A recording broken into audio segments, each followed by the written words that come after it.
जय हिंद। इस वीडियो में हम 2023 शिक्षक भर्ती मैथ्स के अंतर्गत पूछे गए प्रश्न उत्तर को देखने वाले हैं। यदि आप शिक्षक भर्ती, सहायक शिक्षक, लेक्चरर, सीजी व्यापम या किसी भी प्रकार के कंपटीशन एग्जाम की तैयारी कर रहे हैं तो यह वीडियो आपके लिए बहुत इंपॉर्टेंट होने वाली है। चलिए सीधे प्रश्न पर बात करते हैं। इसका पहले वीडियो में मैंने 81 से 88 तक के क्वेश्चन को सॉल्व करके आपको बताया था। इस वीडियो में हम बाकी बचे क्वेश्चन को सॉल्व करते हैं। ओके, 89 क्वेश्चन को देखिए। यदि 3 पुरुष या 5 महिलाएं एक कार्य को 43 दिनों में पूरा करते हैं तो 5 पुरुष और 6 महिलाएं उस काम को कितने दिन में कंप्लीट करेंगे। तो देखिए, इस प्रकार के प्रश्न में हम क्या करते हैं, एक सिंपल से ट्रिक का उपयोग करते हैं, एक फार्मूला का यूज़ करते हैं। ध्यान से देखिए, फार्मूला मैं लिख दे रहा हूँ। A/A1/A2 plus B1/B2। अब यहाँ पर A1 A2 क्या उसको देखिए। यहाँ पर A1 का मतलब है पुरुष, B1 का मतलब है महिलाएं। तो 3 पुरुष 5 महिलाएं A1 B1 कहलाएगा। इसी प्रकार से नीचे जो दिया गया है 5 पुरुष और 6 महिलाएं, वह A2 और B2 कहलाएगा। तो आपको A1 की जगह में 3, A2 की जगह में 5, B1 की जगह पे 5 और B2 की जगह पे 6 रखना है। और साथ ही यहाँ पर कितने दिनों में काम किया जा रहा है तो उसके जगह पे हम स्मॉल ए का प्रयोग कर सकते हैं। ठीक है ना। तो बहुत इंपॉर्टेंट फार्मूला है। मैं आपको इसका आंसर सीधा बता दे रहा हूँ। सो इसका आंसर आएगा ऑप्शन सी, 15 दिन। अच्छे से फार्मूला को, ट्रिक को आप नोट करके रखिए। बहुत सारे बुक में फार्मूला नहीं दिया जाता या नहीं दिया रहता। चलिए नेक्स्ट क्वेश्चन पर बात करते हैं। प्रश्न नंबर 90। देखिए 90 क्वेश्चन को।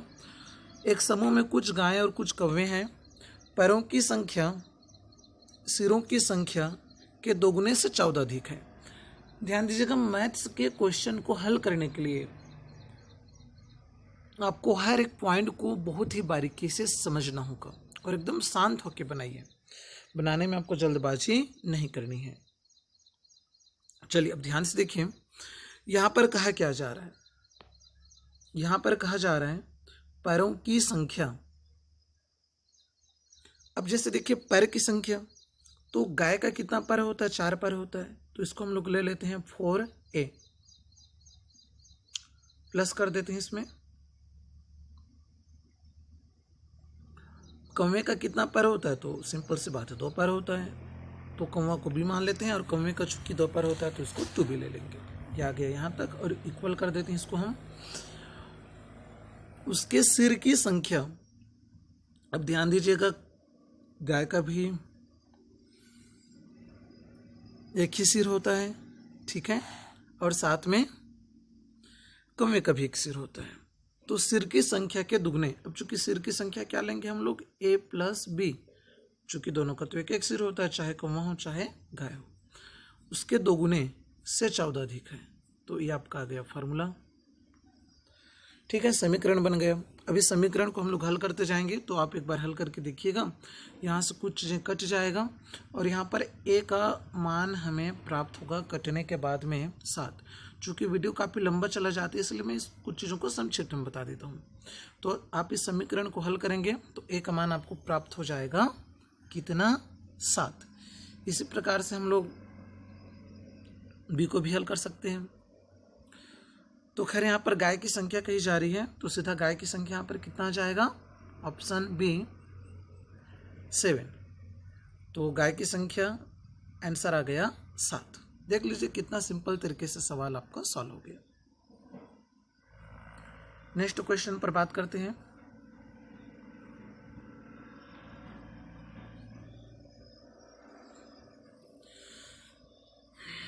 देखिए प्रश्न 91 पर बात करें। ए व्यक्ति अकेला एक काम को 16 दिन में और B उसी काम को 12 दिन में पूरा करता है। ए से शुरुआत कर यदि दोनों को एक दिन ड्रॉप कर दें तो कार्य कितने दिन में पूरा होगा। अब इस प्रकार के सवाल को हल करने के लिए भी ट्रिक आता है। देखिए ज़्यादातर क्वेश्चन ट्रिकी है, ट्रिक से ही बन रहे हैं, तो इसका फॉर्मूला अच्छे से नोट करिएगा, कॉपी में आप चाहें तो लिख सकते हैं।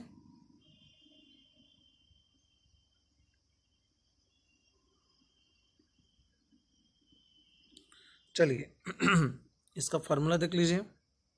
दो व्यक्ति यदि किसी काम को पूरा करे तब की स्थिति में इसका सूत्र होता है A इंटू बी और A प्लस बी। ए का मतलब पहला व्यक्ति है और बी का अर्थ दूसरा व्यक्ति है।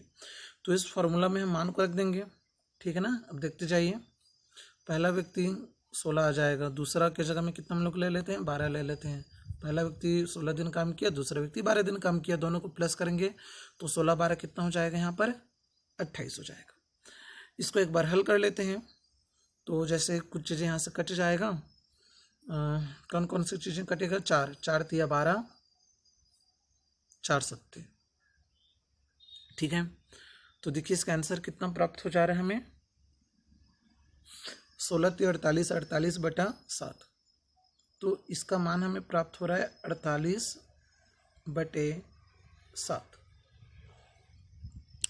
अब चूंकि काम को वे लोग एक एक दिन ड्रॉप करके करते हैं, कंटिन्यू नहीं कर रहे हैं, तो मतलब आधा दिन उन्होंने मान के चलिए काम किया, आधा ड्रॉप हो जा रहा है, इसलिए यहाँ पे हम लोग 2 को मल्टीप्लाई कर देते हैं। चूंकि एक एक दिन ड्रॉप रहा उस स्थिति में, तो यह आ जाएगा 48 दूनी 96, 96 बटा 7, ठीक है। इसको एक बार और हम लोग हल कर लेंगे, भाग दे देंगे, तो इसका आंसर में प्राप्त हो जाएगा। देखिए 13 से 3 91, 5 96, मतलब इसको हम लोग चाहें तो डिवाइड करके भी लिख सकते हैं। तो जब इसको डिवाइड करके लिखेंगे तो यह आ जाएगा 13 सही 5 बटे 7। तो देखिए ऑप्शन कौन सा आ गया, ऑप्शन सी। नेक्स्ट क्वेश्चन पर बात करते हैं।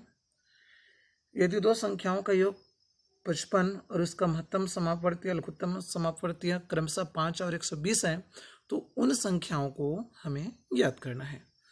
अब इस प्रकार के प्रश्न में देखिए, हम लोग सबसे पहली संख्या को ए मान लेते हैं, ठीक है ना। तो दूसरी संख्या क्या होगी, चूंकि दो संख्याओं का योग 55 है, तो दूसरी संख्या होगी 55 माइनस ए, ठीक है ना। तो हमें यहाँ पे दो संख्या प्राप्त हो गया, ए और 55 है। अब क्या कहा जा रहा है, उनका महत्तम और लघुत्तम। तो ध्यान दीजिएगा, यहाँ भी एक ट्रिक का उपयोग किया जाएगा, इसको आप चाहे तो इतना को नोट कर लीजिए। पहली संख्या ए, दूसरी संख्या 55 माइनस ए। अब ध्यान दीजिए, पहली संख्या गुणा दूसरी संख्या किसके बराबर होगा, यहाँ पर गुणा का चिन्ह है, तो पहली संख्या गुणा दूसरी संख्या ये बराबर होगा लघुत्तम और महत्तम के, लघुत्तम समापवर्तीय और गुणा महत्तम समापवर्तीय, ठीक है। अब चूंकि लघुत्तम समापवर्ती यहाँ पे दिया हुआ है 120 और महत्तम समापवर्तीय 5, तो मान को यहाँ पे हम लोग रखते जाएंगे। देखिए मैं इसको रख देता हूँ मान को,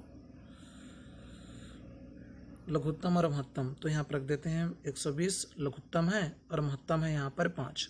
फिर से इसको एक बार सॉल्व कर लेंगे तो 120 पंच आ जाता है 600, तो ये आ जाएगा 600। अब ये आपका वर्ग समीकरण बन जाएगा, ए 55 को मल्टीप्लाई करेंगे तो 55 माइनस ए स्क्वायर। तो फाइनली जब इसको हल करेंगे तो ये आ जाएगा आपका ए स्क्वायर माइनस 55 ए और प्लस 600। तो ये आपका वर्ग समीकरण बना, इसको हल कर दीजिएगा तो आपको यहाँ पर इसका आंसर प्राप्त हो जाएगा, ठीक है। अच्छा, अब यहाँ पर क्या कहा जा रहा है, उन संख्याओं का व्युत्क्रम। ध्यान दीजिएगा, आपको सबसे पहले तो यहाँ पे हल करना है और आपको हल करके किसका मान निकालना है, ए का और बी का, ठीक है ना। तो हम यहाँ पर ए और बी का मान निकालेंगे, तो मैं यहाँ पे लिख दे रहा हूँ, देख लीजिए ए का मान आएगा 15, तो बी का मान आ जाएगा 40, क्योंकि दोनों को प्लस करने पर कितना आना चाहिए, 55 आना चाहिए, ठीक है ना। अब इन दोनों संख्याओं का व्युत्क्रम, देखिए प्रश्न में क्या कहा जा रहा है, उन संख्याओं के व्युत्क्रम का योग। तो आपको करना है यहाँ पर a बटा 15 धन 1 बटा कितना था 40, ठीक है ना। हल करिए इसको तो आपको आंसर प्राप्त हो जाएगा। ठीक है, तो इसका आंसर आएगा 11/120 option C. 11/120 option C. Okay. प्रश्न है 93। बहुत ही सरल सा सवाल है, बहुत आराम आप आसानी से बना लेंगे। कई लोग इस टाइप का सवाल बना नहीं पाते, एक ही बार में वो लोग सीख जाएंगे। देखिए, बार का मतलब है उसी संख्या को लगातार रिपीट करना। तो जैसे 0 पॉइंट यहाँ पे क्या लिखा है 0 और 9, दोनों में बार है तो दोनों को आप रिपीट करते जाइए 0 9 0 9 0 9 इस प्रकार से, ठीक है ना। तो उस स्थिति में क्या करते हैं, देखिए दशमलव के बाद जो तीसरी संख्या होती है उसको एक ज़्यादा कर देते हैं, तो शून्य की जगह पर आ जाएगा 1, ठीक है। इसी प्रकार से 7.3 बार है तो उसको भी हम लोग क्या लिखेंगे, उसको हम लोग लिखेंगे 7.334, एक एक्स्ट्रा करके। तो कितना आ गया 0.091 और गुणा 7.334, इन दोनों को मल्टीप्लाई कर दीजिए तो इसका आंसर हमें प्राप्त हो जाएगा। जब इसको मल्टीप्लाई करेंगे तो देखिएगा आप लोग मल्टीप्लाई करके 0.666 इस प्रकार से कंटिन्यू। सो इसका आंसर आ गया 0.6 बार। सो आंसर ऑप्शन ए, ठीक है ना। चलिए नेक्स्ट क्वेश्चन पर बात कर लेते हैं हम। ट्राई करके देखिएगा। प्रश्न नंबर 94, बहुत सिंपल सा क्वेश्चन है, ठीक है। मैं इसका आंसर आपको बता दे रहा हूँ, इसका आंसर आ जाएगा ऑप्शन बी। ट्राई करिएगा, बहुत आराम से बन जाएगा। तो इस प्रकार से हमने सारे इंपॉर्टेंट क्वेश्चन को देखा। समय एक बार देख लेते हैं, चूंकि 12 मिनट होने को है, सो इस वीडियो कहीं पर रोक देते हैं। आप अच्छे से और सॉल्व करके देखिएगा। आई होप आपको वीडियो समझ में आया होगा। Thank you.